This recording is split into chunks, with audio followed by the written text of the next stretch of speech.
The motorcycle industry has always been a wild ride, filled with innovation, fierce competition, and passionate riders.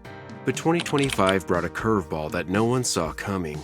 A market crash that sent shockwaves through manufacturers, dealerships, and riders alike.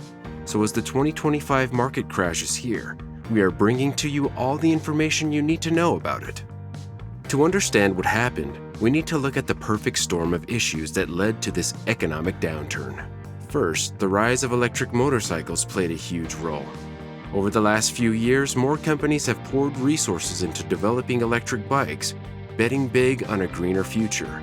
While these bikes are cool and cutting edge, they're expensive to produce. Add to that fact that most riders still prefer the sound and feel of traditional gas-powered engines, and you've got a recipe for low demand. Companies invested millions in tech that their customers weren't quite ready to embrace, creating massive financial losses. Next, inflation and rising costs hit everyone hard. Gas prices, while still lower than in previous years, didn't drop enough to offset the skyrocketing cost of materials like aluminum, steel, and rubber. Manufacturers had no choice but to increase bike prices. This left customers facing a tough decision, keeping saving for their dream ride or walk away entirely. Many walked. In 2023 and 2024, manufacturers were optimistic about a post-pandemic rebound. They ramped up production, assuming that more people would want to escape on two wheels. But by 2025, inventory started piling up at dealerships because demand didn't meet expectations. Unsold bikes sitting in showrooms led to major financial strain on companies. Social trends also played a part. Motorcycles have always been a symbol of freedom and rebellion, but younger generations are less interested in owning them. Instead, they're leaning into public transportation, ride-sharing, and even e-bikes. Plus, with the rise of social media, fewer people see motorcycles as a necessary tool for adventure. The shift in cultural values left traditional manufacturers struggling to connect with a new audience. New tariffs and regulations on imports and exports added even more pressure to the industry. Companies that relied on international markets for parts or sales suddenly found themselves squeezed by higher costs and tighter margins. Some smaller brands couldn't keep up and were forced to shut down entirely. The crash isn't caused by just one thing. It's a combination of missteps, external pressures, and changing times. It's a harsh reminder that even a storied industry like motorcycles isn't immune to the challenges of a rapidly changing world. Enjoying this video so far? Kindly subscribe to our channel and like this video. That single action would make our day. With the motorcycle hitting rock bottom this year, the fallout is massive. It isn't just numbers on a chart.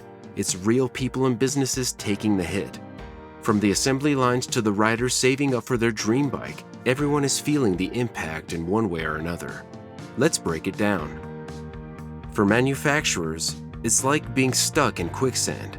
The big names, Harley-Davidson, Indian, Honda, and others were already dealing with slim profit margins.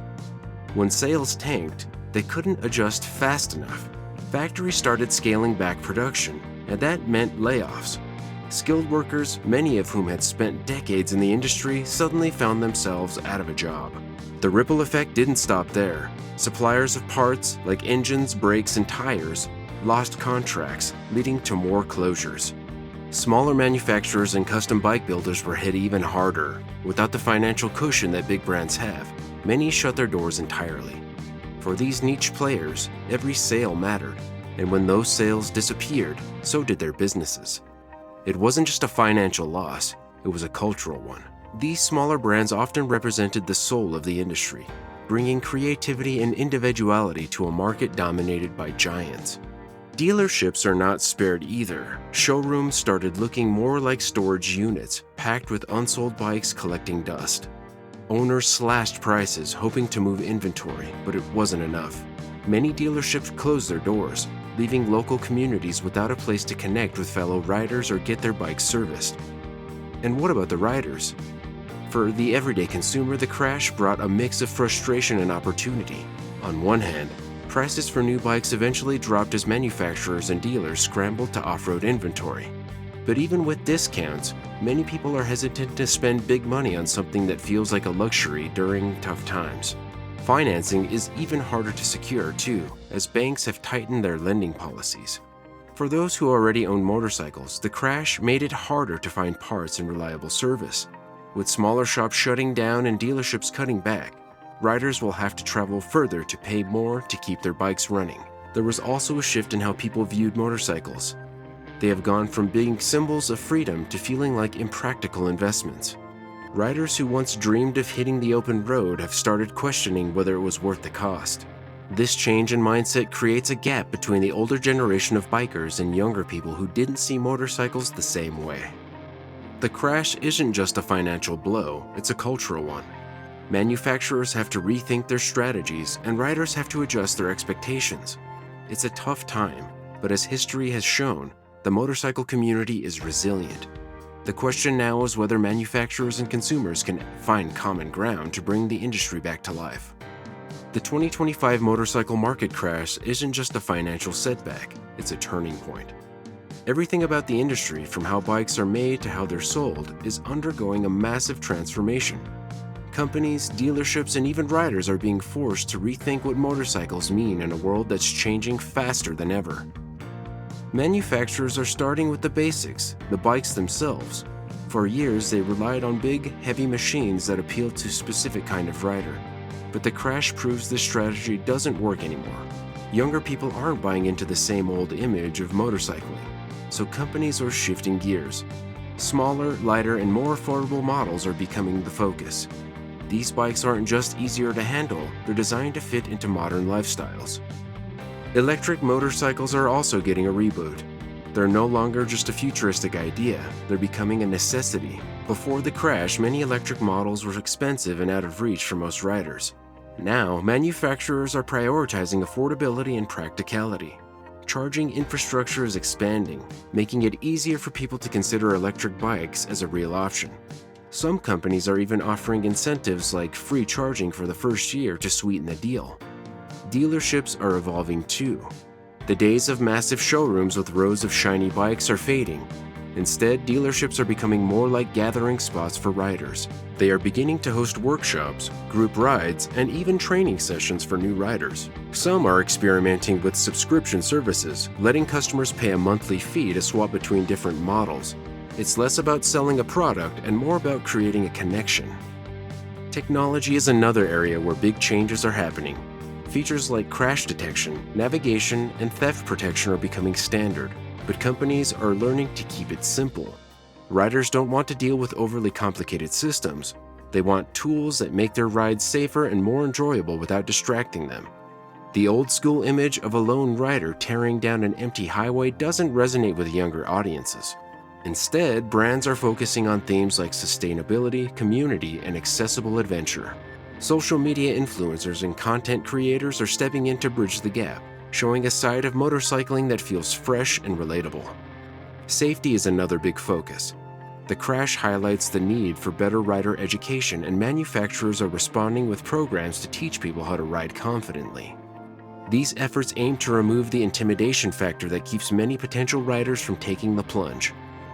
The crash isn't just forcing the industry to adapt, it's giving it a chance to rebuild in a way that's more inclusive, innovative, and forward-thinking. Motorcycles are no longer just for a niche group of people. They're becoming a part of a larger conversation about mobility, sustainability, and personal freedom. When a market crashes, it's easy to focus on the negatives, layoffs, closures, and uncertainty.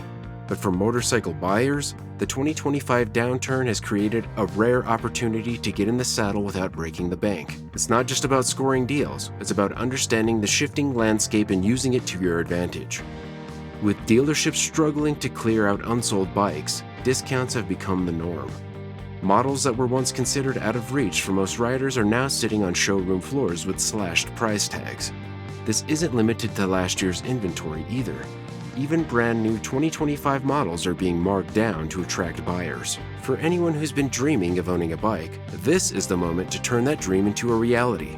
It's not just new bikes getting cheaper. The used motorcycle market is overflowing with options.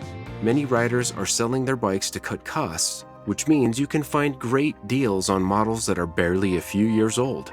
And unlike new bikes, used ones often come with extras like upgraded exhaust systems or custom seats, things you'd normally have to pay for out of pocket. Financing has also become more flexible.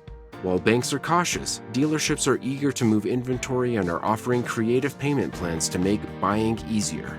Some are introducing lease-to-own programs, where you can ride a bike for a few years before deciding whether to buy it outright.